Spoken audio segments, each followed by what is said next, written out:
ഇവിടെ CPM-ന്റെ പ്രതിനിധി വന്നിട്ട് പൊതുസമൂഹം മുഴുവൻ വിഡ്ഢികളാണ് എന്നുള്ള മട്ടിലാണ് സംസാരിക്കുന്നത്. തുടക്കം മുതൽ അങ്ങനെയായിരുന്നു. ഈ കേസ് വന്നപ്പോൾ തന്നെ ഇങ്ങനെ സ്വർണം തന്നെ പോയിട്ടില്ല, സ്വർണം പോയി എന്നുള്ളതൊക്കെ വെറും പ്രചരണമാണ്, നിങ്ങൾ ഇനി കണ്ടറിയേണ്ടി എക്സാലോജിക്കിൻ്റെയൊക്കെ ഉദാഹരണം പറഞ്ഞിട്ട് അന്ന് വിധി വരെയും ചെയ്തൊരു ദിവസം ഒക്കെ ഈ ചർച്ചയിൽ നമ്മളൊക്കെ പങ്കെടുത്തതാണ്. അപ്പോൾ എക്സാലോജിക്കിൻ്റെ ഉദാഹരണമൊക്കെ പറഞ്ഞിട്ടാണ് അതിനെ ന്യായീകരിക്കാൻ ശ്രമിച്ചത്. ഇങ്ങനെ സ്വർണം തന്നെ പോയിട്ടില്ല എന്നൊക്കെ പറഞ്ഞു. പിന്നെ ഉദ്യോഗസ്ഥലത്തിലെ വീഴ്ച മാത്രമാണെന്ന് പറഞ്ഞു. ഇതൊക്കെ നമ്മൾ കണ്ടതല്ലേ. ഇപ്പൊ ഇവിടെ നേരത്തെ പറയുണ്ടായി ദേവസ്വം ബോർഡിന്റെ ഉത്തരവ് തന്നെ 2019 ഉണ്ടായില്ല എന്ന്. അങ്ങനെ പറഞ്ഞില്ലേ മാധു? 2019 ദേവസ്വം ബോർഡിന്റെ ഒരു ഉത്തരവ് തന്നെ ഉണ്ടായിട്ടില്ല എന്ന് പറഞ്ഞു. 2019 ഉത്തരവിന്റെ കോപ്പിയാണ് എന്റെ കയ്യിലിരിക്കുന്നത്. ആ ഉത്തരവ് തിരുവാഭരണം കമ്മീഷണർ, എക്സിക്യൂട്ടീവ് ഓഫീസർ ശബരിമല, അതേപോലെ അഡ്മിനിസ്ട്രേറ്റീവ് ഓഫീസർ ശബരിമല, ശബരിമല തന്ത്രി, executive engineer Sabarimala, assistant executive engineer Sabarimala എന്നിവരുടെ സാന്നിധ്യത്തിൽ നിലവിൽ ശ്രീകോവിലിന്റെ കതകിന് ഇരുവശത്തും ഉള്ള ദ്വാരപാലകന്മാരെ പൊതിഞ്ഞിട്ടുള്ള ചെമ്പുപാലുകളും കൂടാതെ തെക്കുവടക്ക് മുകളിൽ പൊതിഞ്ഞിട്ടുള്ള ചെമ്പു തകിടുകളും ഇളക്കി മഹസർ പ്രകാരം തൂക്കം, അളവ് എന്നിവ ബോധ്യപ്പെട്ട് ശ്രീ ഉണ്ണികൃഷ്ണൻ പോറ്റയ്ക്ക് സ്വർണം പൂശുന്നതിനായി കൈമാറുന്നതിനും തിരുവാഭരണം കമ്മീഷണറുടെ മേൽത്തോട്ടത്തിൽ സ്വർണം പൂശുന്നതിനും ആയതിനു ശേഷം Sabarimala executive officer, administrative officer Sabarimala, Sabarimala തന്ത്രി, executive engineer Sabarimala, assistant engineer Sabarimala എന്നിവരുടെ സാന്നിധ്യത്തിൽ ശാസ്ത്രവിധി പ്രകാരം തിരികെ അനുവദിച്ച് ബോർഡ് ഉത്തരവാകും. തിരികെ വയ്ക്കുന്നതിനും അനുവദിച്ച് ബോർഡ് ഉത്തരവാകുന്നു. തിരുവിതാംകൂർ ദേവസ്വം ബോർഡിന് വേണ്ടി ഒപ്പ് സെക്രട്ടറി. തിരുവിതാംകൂർ ദേവസ്വം ബോർഡിന്റെ ഉത്തരവാണ്. തിരുവിതാംകൂർ ദേവസ്വം ബോർഡിന്റെ ഉത്തരവാണ്. ഉത്തരവനുസരിച്ചിട്ടാണ് ഉണ്ണികൃഷ്ണൻ പോറ്റയ്ക്ക് ഇത് മുഴുവൻ കൊടുത്തിരിക്കുന്നത്. ബോർഡ് കൂടിയ യോഗത്തിലെടുത്ത തീരുമാനമാണ് ഞാൻ ഈ പറയുന്നത്. എന്നിട്ട് സുരേഷ് കുമാർ ഒരു ഉളുപ്പുമില്ലാതെ ദേവസ്വം ബോർഡിന്റെ ഉത്തരവില്ല എന്ന് ഇവിടെ പറയുന്നു. ദേവസ്വം ബോർഡിന്റെ ഉത്തരവില്ല എന്ന് പറയുന്നു. ഇവിടെ സുരേഷ് കുമാർ, ഞാൻ ചോദിക്കട്ടെ മാധു, ഈ മുരാരി ബാബുവിനെ എതിരെ കേസെടുത്തിരിക്കുന്നത് ഏത് റിപ്പോർട്ടിന്റെ അടിസ്ഥാനത്തിലാണ്? ഏത് റിപ്പോർട്ടിന്റെ അടിസ്ഥാനത്തിലാണ് മുരാരി ബാബുവിനെതിരെ കേസെടുത്തിരിക്കുന്നത്? ഇപ്പോൾ ദേവസ്വം ബോർഡ് മുരാരി ബാബുവിനെ സസ്പെൻഡ് ചെയ്തല്ലോ. ഏത് അടിസ്ഥാനത്തിലാണ് മുരാരി ബാബുവിനെ സസ്പെൻഡ് ചെയ്തിട്ടുള്ളത്? ആ മുരാരി ബാബുവിനെ സസ്പെൻഡ് ചെയ്തിട്ടുള്ള കാരണങ്ങൾ അതെ, അതുകൊണ്ടാണ് പറഞ്ഞ സുരേഷ് കുമാർ, നമ്മളൊക്കെ ഈ കേൾക്കുന്ന പ്രേക്ഷകർ മുഴുവൻ മണ്ടന്മാരാണ്. അതേ കാരണം തന്നെ 9 ഉദ്യോഗസ്ഥന്മാർക്കെതിരെ നിലനിൽക്കുന്നുണ്ട്. അതേ കാരണം തന്നെ ദേവസ്വം ബോർഡിലെ അന്നത്തെ അംഗങ്ങളായിട്ടുള്ള പത്മകുമാർ, ശങ്കരദാസ്, രാഘവൻ എന്നിവർക്കെതിരെ നിലനിൽക്കുന്നുണ്ട്. ഈ കാരണങ്ങളൊക്കെ അവർക്കെതിരെ നിലനിൽക്കുന്നില്ലേ? എന്തുകൊണ്ട് അവർക്കെതിരെ നടപടി സ്വീകരിക്കുന്നില്ല? അതിന് ഉത്തരം പറയണ്ടേ?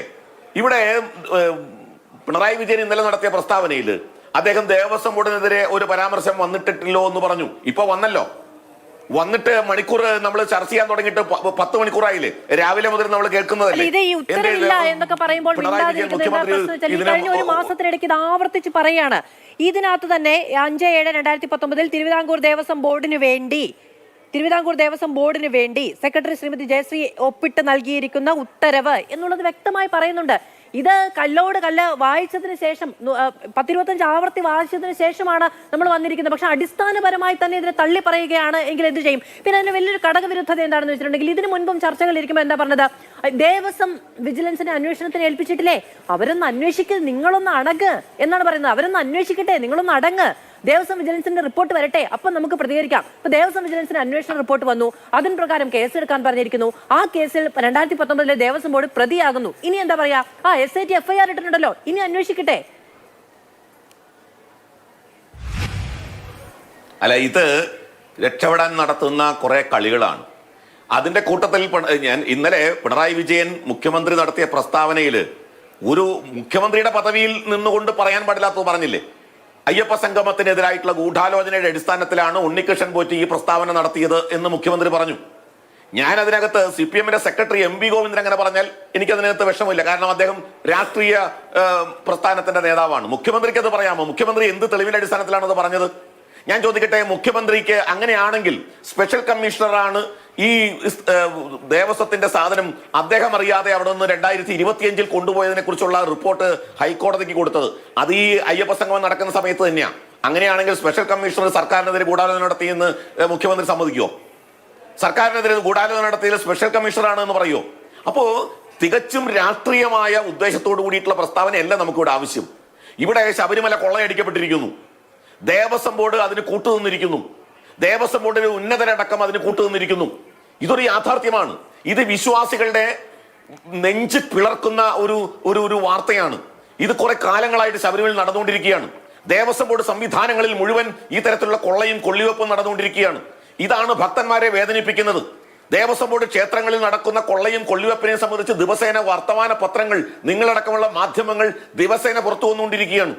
ഇതിനെ സംബന്ധിച്ച് വിശ്വാസികൾ അവരുടെ വിശ്വാസത്തെ തന്നെ ഇല്ലാതാക്കുന്ന തരത്തിലുള്ള നടപടികൾ അത് കാണുന്ന സമയത്ത് അവരുടെ നെഞ്ചു പിടയ്ക്കുന്നു. മാധു, അതാണ് ഭക്തന്മാരെ സംബന്ധിച്ചിടത്തോളം ഏറ്റവും വലിയ ബുദ്ധിമുട്ടുള്ള കാര്യം. നമ്മളിപ്പോ ശബരിമലയെ കുറിച്ച് മാത്രം ചർച്ച ചെയ്യുന്നു. ഗുരുവായൂരിൽ നടക്കുന്നത് എന്താ?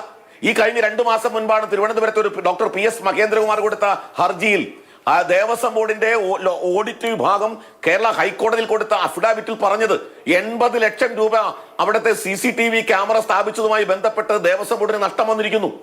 27 ലക്ഷം രൂപ അവിടുത്തെ ഗോൾഡ് ചെയിൻ, ഗോൾഡ് ലോക്കറ്റ് വിൽപ്പനയിലെ പണം ബാങ്കിൽ അടയ്ക്കുന്നതുമായി ബന്ധപ്പെട്ട് 27 ലക്ഷം രൂപയുടെ ഷോർട്ട് കാണിക്കുന്നു. 2019, 20, 21, 22 വർഷങ്ങളിൽ 27 ലക്ഷം രൂപയുടെ ഷോർട്ട് കാണിക്കുന്നു എന്ന് പറഞ്ഞിട്ടുള്ളത് അവിടുത്തെ ഓഡിറ്റ് വിഭാഗമാണ്. മാധു, ഇതെല്ലാം ഓരോ ക്ഷേത്രങ്ങളിൽ നടക്കുന്ന സംഭവമാണ്.